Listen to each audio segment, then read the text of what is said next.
嚟到 Oslo 必定要去欣賞阿掹嘅傑作，一入去就睇到呢個 Dance of Life。哇！跟住呢個神態，嗰個神情，唔知好似好憂鬱症，因為我諗唔通咁噃。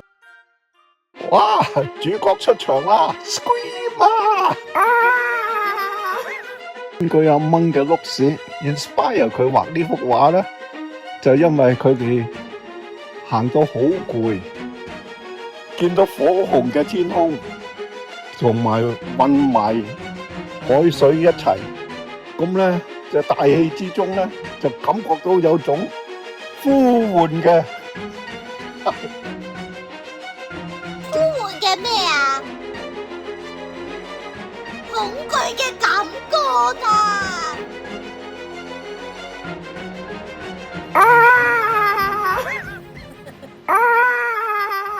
呢幅睇落去嗰個人嘅心情就真係同個題材一樣咁抑鬱同埋苦悶。哇！惠麗呢個畫到好亂喎。哦，到麥當娜啦，呢幅冇得彈啊。跟住第二幅 Mother and Daughter 呢個係阿掹嘅早期作品嚟嘅，所以比較單調一啲。The Girls on the Beach 呢啲咧就係佢晚期時嘅畫，所以佢個表達同早期嘅係唔同嘅。Moonlight都係差唔多同期嘅作品嚟嘅。呢一幅咧係我最中意佢嘅作品之一。佢呢幅咧就差唔多同 Impressionist 嗰啲風格一樣啦，朦朦朧朧，但係仍然表達到嗰個心情。你睇下佢嗰啲 detail 就感受到佢嗰啲不速。Death in the Sick Room 係佢早期嘅作品嘅題材。因為太過傷感啦，所以咧佢展覽嘅時間就唔係好多人認同同接受佢呢啲題材。呢個 The Day After， 哇！呢幅真係表露無遺啦，嗰啲筆觸啊、眼神啊，你睇佢嗰個顏色已經係好成熟嘅階段噶啦。佢呢啲後期作品咧，同之前所有嘅表現係完全唔同晒啦。呢幅就係阿掹嘅妹妹啦。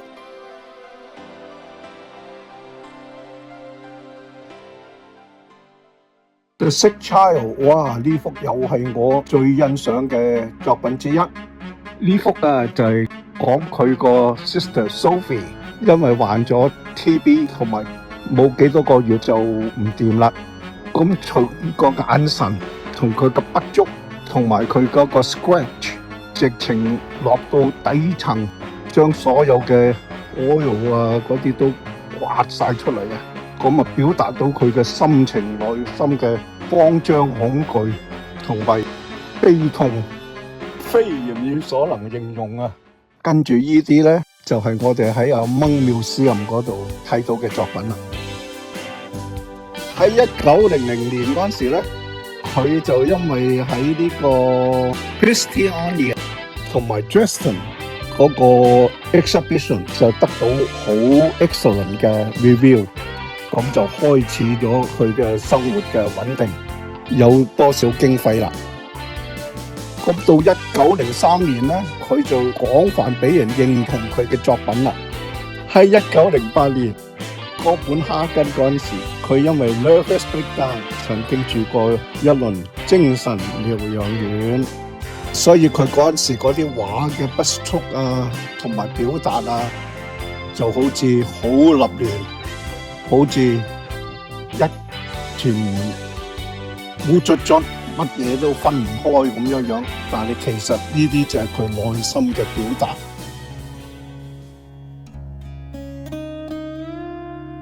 阿掹早期嘅作品呢，因為由於喺屋企太多病痛、家人嘅失落同埋悲慘、悲傷，所以個表達心情就好苦悶，所以全部都灰灰暗暗。佢嘅題材同埋表達係呢個社會唔認同嘅，同唔接納。慘，係啊，冇符。但係佢當時個筆觸其實都好有感染力嘅，好似呢個 Sick Child 啊，佢就係有唔同嘅 version，有油畫啦，又有pastel 啦，而呢一幅咧就係另外一個 version 嚟㗎啦。你睇下佢旁邊阿姨嗰個頭，淨係咁耷低，已經乜嘢表達內心嘅感情已經表達晒出嚟啦，亂過亂世佳人，犯過梵蒂岡咁啦。咁由於因為佢個感情方面受到挫折，咁所以咧就好唔開心。當時表達嘅畫咧就全部都多數係立立亂嘅。喺呢段時間佢畫咗好多 self portrait， 同埋最主要嘅咧就係嗰幅 Death of Mara。佢將自己同埋佢個情人做主角，所以佢呢個 version 咧就唔同阿大衛。你睇唔睇到黃色嗰把係刀嚟㗎？就唔同阿大衛喺 Russell 嗰個 Old Master 同大衛嗰幅嘅表達完全唔同風格。佢呢幅咧就畫得好似好立亂。嗰啲線條打橫打直就咁樣發揮自如，立亂，但係其實就係內心佢表達咗佢嘅矛盾同埋不受愛、不被人認同嘅愛。唉，呢一度咧就真係表達到我哋現實生活大家兩個鬧完交之後嘅情景，冇得解決。嗌而嗌咧，咁佢兩個個眼神大家對望，但係咧。由面色裏邊嘅油彩就表達晒佢哋內心嘅感情，大家相對無言。Ash 咧就係跟住又係相同嘅意念表達，大家各有心事，但係亦都唔能夠相對表達。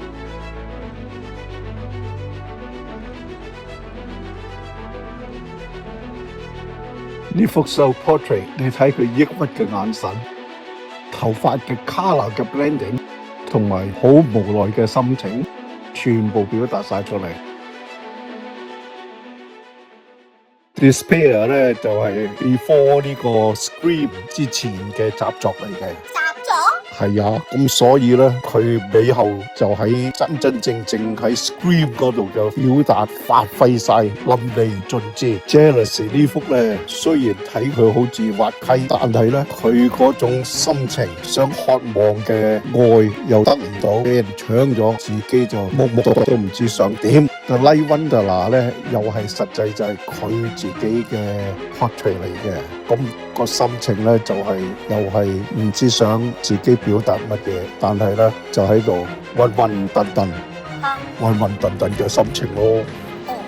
但係欣賞阿掹嘅傑作咧，我哋就係要由佢嘅 detail 嗰度放大佢局部嚟睇，先至感受到佢嘅眼神啊、心底嘅表達。如果唔放大嚟睇咧，你只係一幅畫；但係如果你放大咗嚟睇嘅時間咧，局部每一 part 慢慢欣賞咧，你就會感受到佢內心嘅表達㗎啦。好叻！阿掹嘅作品其中有好多咧，同一個 title 係有好多個 version 嘅，因為佢會用油畫同埋 pastel 同埋嗰個叫乜嘢啊？嗰個版畫，然後喺版畫嗰度再加顏色上去，所以就同一個題材就好多幅作品，同埋而家好多人就用咗佢嗰個 Scream 嚟做呢個 Muji。咩木屐啊？嗰個叫做咩？咩啊？嗰個叫乜嘢？嗰啲手勢嗰啲 emoji 啊！呢個 portrait 咧，你放大佢，你就感受得到佢裏邊嗰啲顏色啊，嗰啲筆觸啊，嗰啲你睇佢個眼神，你睇佢嗰個油畫嗰個嘅力度，所以咧，我哋需要欣賞阿掹嘅作品咧，就要放大嚟睇，先至感受到佢內心嘅平靜同信心。呢幅 self portrait in hell 啦，就表達出佢嗰個烈火雄心。雖然佢話係燃燒啫，但係你睇佢嗰個信心仍然係勇往直前啦。雖然周圍俾烈火困住，都一樣向前走。係咪你覺得㗎咋？呢啲係就姐佬自己嘅表達啫。哦，卒之麥當娜嚟啦！呢個就用 pastel 嚟畫嘅。你睇佢嗰個線條，嗰個柔和到等於阿蚊嘅心目中 dreaming 嘅女神，就係要 pure innocent 同埋好可愛嘅。咁呢個 Lady Bag 咧，就同呢個 Light 嘅 style 差唔多啦。咁就佢嘅筆觸咧，就雖然雜亂，但係咧就近似Impressionist， 而呢幅 Weeping Nude 咧，亦都係一樣啦。雖然佢個頭髮啊咁樣亂咁得落去，但係個顏色啊、混和啊、blending 啊，你睇下嗰個，所以我哋欣賞阿蚊就要由細節放大，先至體會到嗰種神態。雖然佢粒粒亂，但係亂得嚟咧，有種內心嘅表達。呢幅 Self-Portrait by the Window 咧，就係佢真係晚期嘅作品嚟㗎啦。佢後邊個背景完全同以前嘅表達唔同晒啦。Starry Night 佢呢幅嘅表達同阿 Van Gogh嘅表達手法完全唔相同啦。呢個係佢自己所見嘅天空，所見嘅環境。跟住 Model by the Wicker Chair， 雖然好睇落去好似好立亂，但係咧就已經表達咗佢內心感情嘅空虛，同埋周圍嘅環境。你睇佢嗰個表達完全奔放，發揮自如。到晚期咧，佢嘅傑作，佢嘅手法已經畫到爐火純青，俾世人所認同為 Expressionism 嘅大師啦。佢臨死前啊，咁佢就將佢所有嘅作品都捐晒俾呢個 Oslo 嘅 Art Gallery。Please like, comment, subscribe and share. Thank you. Most appreciate. Oh no.